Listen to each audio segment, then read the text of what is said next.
ఆదిలాబాద్ జిల్లా ఉట్నూరు పట్టణంలోని ప్రభుత్వ ఆసుపత్రిలో మెగా సదరం క్యాంపును జెడ్పీటీసీ చారులత రాథోడ్ ఎంపీపీతో కలిసి ఐటీడీఏ పీఓ వరుణ్ రెడ్డి ప్రారంభించారు. సదరం సర్టిఫికెట్ లేని వారంతా కావాల్సిన ఆధారాలతో వైద్యులను సంప్రదించాలని కోరారు. సర్టిఫికెట్ అందుకున్న వారు ఏమైనా తప్పులు ఉన్నా సరిచేయించుకోవాలని సూచించారు.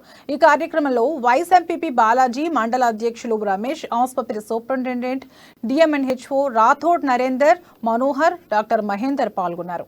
పిల్లలందరికీ వికలాంగుల దినోత్సవ సందర్భంగా శుభాకాంక్షలు. సదరం సర్టిఫికేట్ లేనందువల్ల వాళ్ళు ఆసరా పెన్షన్ అనేది తీసుకోలేకపోవడం అనేది కామన్గా గ్రీవెన్స్ అనేది వస్తుంది. మన ప్రభుత్వం నుంచి కూడా వికలాంగుల కోసం ఇప్పుడు 3616 అనేది ఇస్తున్నాం. మనం ఆసరా పెన్షన్ అనేది ఇస్తున్నాం. వీళ్ళందరూ కూడా ఆ సదుపాయాన్ని వాళ్ళు సదరం సర్టిఫికేట్ లేకపోవడం వల్ల వాళ్ళు ఆ బెనిఫిట్ అనేది పొందలేకపోతున్నారు.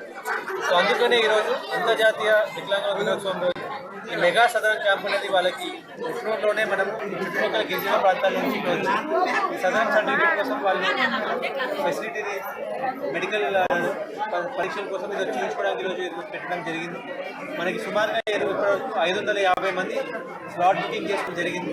మిగతా వాళ్ళు కూడా ఇంకో 400 మంది వరకు ఈరోజు రావడం జరిగింది. వాళ్ళందరూ కూడా నెక్స్ట్ స్లాట్లో బుక్ చేసి